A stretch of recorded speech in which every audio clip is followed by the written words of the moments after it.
میں نے کل ایک بندے سے کی، میں نے کہا ہمارے پرچم میں کتنے دھاریاں کالی ہیں کتنی سفید ہیں؟ دوست بات نہیں کر سکتے۔ ہمیں تو کم از کم یاد ہونا چاہیے اور یہ بھی پتا ہو کہ سفید دھاریاں کم کیوں ہیں اور کالی زیادہ کیوں ہیں۔ 9 پٹیوں پر مشتمل ہمارا پرچم ہے، سفید 4 ہیں اور کالی 5 ہیں۔ وجہ کیا ہے؟ جمعیت علماء ہند جو انڈیا کی جمعیت علماء ہے اس کی تو 11 دھاریوں پر مشتمل پرچم ہے، ہمارا 9 پر کیوں ہے؟ بنیادی بات ذہن میں رکھیں، وہ ہم سے فوقیت میں ہے، ہم سے پہلے ہے۔ ہم نے الافضل فالافضل الاقدم فالاقدم کے اصول، بڑے کو بڑا درجہ دیتے ہوئے یا آسان لفظ میں پہلے آئیں پہلے پائیں کے اصول کو رکھتے ہوئے اس جمعیت کو فضیلت دی ہے، اسی لیے ہم نے اپنے پرچم میں 2 دھاریاں کم کر لی ہیں۔ اور اس میں کالے دانے زیادہ کیوں ہیں اور سفید کم کیوں ہیں؟ اس کی کئی وجوہات ہیں، میں ایک وجہ پیش کرتا ہوں۔ مجمع الزوائد میں سیدہ ام المؤمنین سیدہ کائنات رضی اللہ تعالی عنہ کی روایت ان کے ہار کے لیے موجود ہے، جو اماں عائشہ کا غزوہ ذات الرقاع سے واپسی پر جو گم گیا تھا، جس کے لیے تیمم کا حکم اترا ہے، اس ہار میں بھی سفید اور کالے دانے تھے۔ امام حیثمی رحمہ اللہ لکھتے ہیں اس میں کالے دانے زیادہ تھے اور سفید کم تھے۔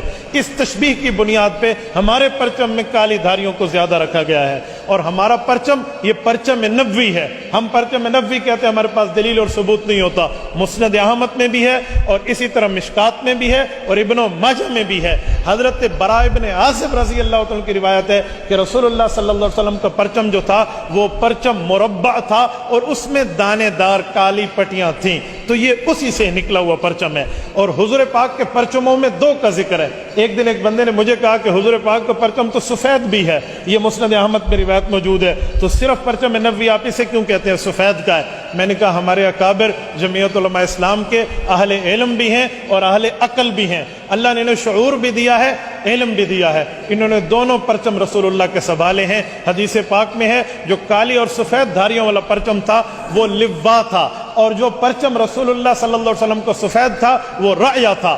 رایا چھوٹے پرچم کو کہتے ہیں، لوا بڑے پرچم کو کہتے ہیں۔ تو جمعیت علماء اسلام بڑی جماعت ہے، اس کے لیے وہ پرچم جو بڑا پرچم نبوی ہے، اور طلب اسلام کی چھوٹی جماعت ہے، اس کے لیے وہ پرچم جو چھوٹا سفید پرچم ہے۔ تو ہم نے دونوں ہی رکھے ہیں، اسی لیے دلیل اور اس کی بنیاد پر آپ آگے چلیں اور اپنے معاملات کو سامنے رکھیں۔ صرف عہدے کے طلبگار ہم نہیں ہونے چاہیے، اور صرف عہدے کے معاملات نہ ہوں بلکہ کام بھی ہونا چاہیے۔ کام ہوگا تو اس کا نتیجہ آگے جائے گا معاملہ، اور اس کے ساتھ ذکر اور فکر کا اہتمام۔ اور جمعیت علماء اسلام کی پہلے دن سے آج تک کوئی قیادت ایسی نہیں ہے جس کی کسی نہ کسی شیخ سے بیعت نہ ہو، اسی لیے بیعت کا مشائخ کے ساتھ سلسلے کے ساتھ سہروردیہ، نقشبندیہ، قادریہ، چشتیہ میں سے کسی ایک سلسلے کے ساتھ بھی ہمیں منسلک ہونا چاہیے۔ میں نے مختصر وقت میں آپ کی خدمت میں چند باتیں کی ہیں، اللہ پاک آپ کو اور ہمیں صراط مستقیم عطا فرمائے۔